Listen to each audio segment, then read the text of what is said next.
Hey everybody.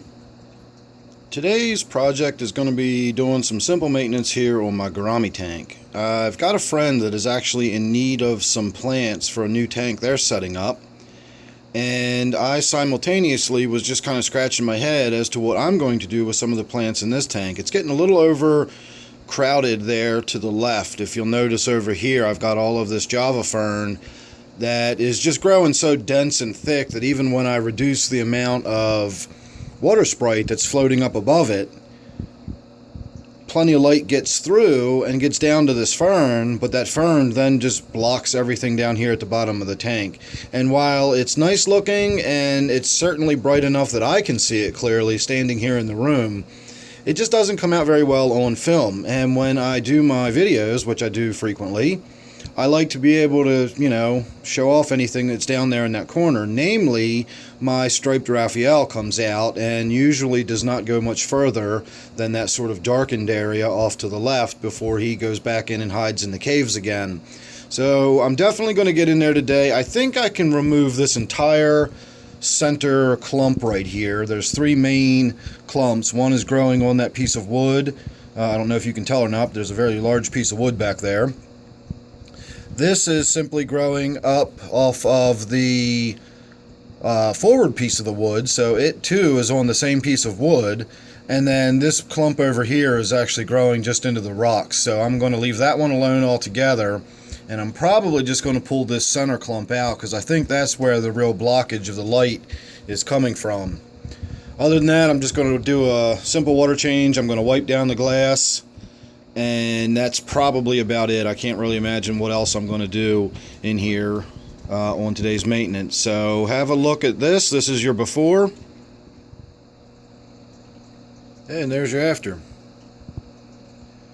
So doing a little simple maintenance on this tank really brightens it up. I did three things that really lightened the tank up. One was the water change itself. I did about a 25% water change, and there are a lot of tannin buildup in this tank. I've got two very large pieces of woodwork in there, and despite being in the water for the years that they've been in there, they still leach a lot of tannins into the water. Off to the right here, I have this very large piece of wood. It goes all the way to the back of the tank. And then, of course, we have the piece of wood that I just removed some of that Java from, and this gives you a little better idea of what it looks like. It's a fairly large piece of wood. It goes all the way up in the back there, and they do leach a lot of tannins into the water, so the water gets stained up pretty quickly, and a 25% water change significantly reduces it. I also removed all of that Java Fern right here up front that I was talking about. That's all gone now. And I went through my water Sprite up here that is floating, and it was beginning to grow a bunch of little babies again, and that always blocks out a lot of the light, so I removed a lot of the babies from there. Other than that, I just wiped down the glass, which didn't really need too much. A little bit of algae was growing on it, but I have so many off-flux grazers or sucker type fish that scrape surfaces clean in this tank that the glass seldom really needs any serious maintenance on the inside. But I did wipe it down while I was in there, and now everything looks as good as it does. So while I'm in here, I wanted to at least talk a little bit about the Java Fern, since I am sending this to a friend. It's going to be in the mail for a couple of days, and in the meantime I'll get this video out. You will notice that it has these sort of dark, spindly, hair-like roots, but then it's got sort of that main green trunk-like root, as a lot of people would think of it or call it. That is not actually the root. That thicker green stem through the center there at the bottom is actually a rhizome. So when you plant it, you don't want to plant it in the substrate. You can lay it on the substrate, and then those little roots will grow down into it and attach to any little rocks or anything like that. But ideally, you want to keep that rhizome exposed, and you want to allow it to not be buried in any kind of substrate. You want light to get to it, you want free-flowing water and oxygen to be able to get to it readily, and it will attach to whatever it's on. So if you use some fishing line or some cotton twine or something and you tie it to a piece of woodwork, or you tie it to a rock, it will attach and grow to it. It's sort of what I do with these. I just kind of tuck them under the edge, but I'm careful not to get the rhizome itself between the two rocks. I don't put pressure on the rhizome itself. I use those sort of brown, hairy looking roots and tuck them in between the rocks, and that anchors it in place, and then that gives the plant time to naturally attach itself to the rocks that it's on. So over here, this one as well is growing onto that piece of wood. It's not tied to it anymore. That is actually rooted to it and attached. So those are in there. The water Sprite is nothing to it at all. That's just some really light little tiny pieces. They're little full plants, but they're little babies. You can either float them or you can plant the roots in the soil like you would plant any normal plant, and they grow just fine very easily either way. The other little tidbit I threw in was a piece of Anubias. I had this plant right here is the original plant I put in the tank when I set this plant up, and we're even going to get a little bonus of my angelfish are spawning right on that leaf in there. So I didn't do a water change on this tank at all. I just reached in and I grabbed that chunk of Anubias that was growing right here in the middle, and it opened this tank up a little more, and the piece of Anubias was actually so large that I broke it in half and sent half with my little plant care package, and I kept half in this tank that I'm going to do something with eventually.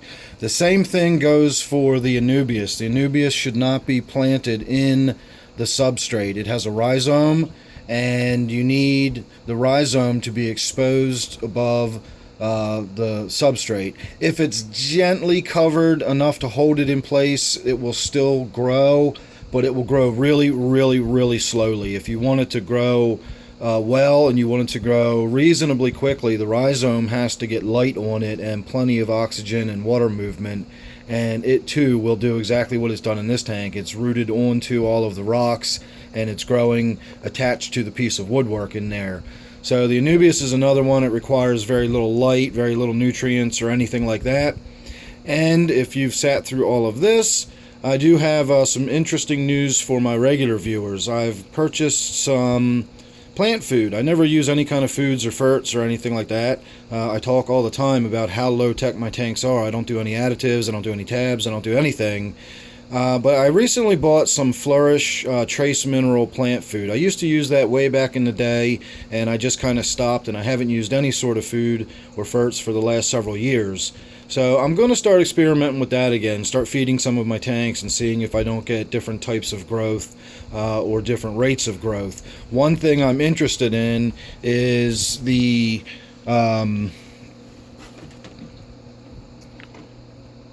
water Sprite I have in here. See how spindly it looks? It looks almost like some kind of pine tree, but that is water Sprite. The babies are the ones with the wide, broad leaves, and I've given that some more thought too, and I have my theory as to why the babies look different than the mother plant, and I think that is because genetically the mother plant is a standard water Sprite plant, and the reason it's growing all spindly like that is because of some sort of nutrient deficiency. So I wondered why, if it has this nutrient deficiency and is growing like that, why apparently do the babies turn out normal? And I thought about it, and I realized the babies would, because genetically it is still a standard water Sprite plant. It is the lack of nutrition that is causing it to grow all spindly like this, I think. If that were the case and it was going to produce offspring, just like any mammal would, if the mother actually was malnourished and was, say, low in calcium, the baby would still get the full amount of calcium it needed to develop properly. The process would actually just steal more calcium from the mother's bones, and the mother would become even weaker, but the baby would still be born with the proper amount of calcium. And I think the same thing is going on with this plant. Whatever's causing the nutrient deficiency in the mother plant is not being transmitted to the offspring. The offspring are developing normal, and over time, if left in this tank, I suspect they would too begin growing in an odd sort of way like that. That's my theory anyway. I don't know if that's actually true or not, but that is what I think. If you've got any other ideas as to why the mother plant grows in such an odd fashion and the offspring develop perfectly normally, by all means put your comments in the comment section below. Otherwise, I thank you for watching this very long and rambly sort of ambly video that went all over the place. Did not really expect it to do this, but that's what you often get with me. So make sure you're subscribed. That way you don't miss anything I got coming up. You never know what it'll be. This again is my Gourami tank. So thanks again for watching. I hope to see you real soon on the next one.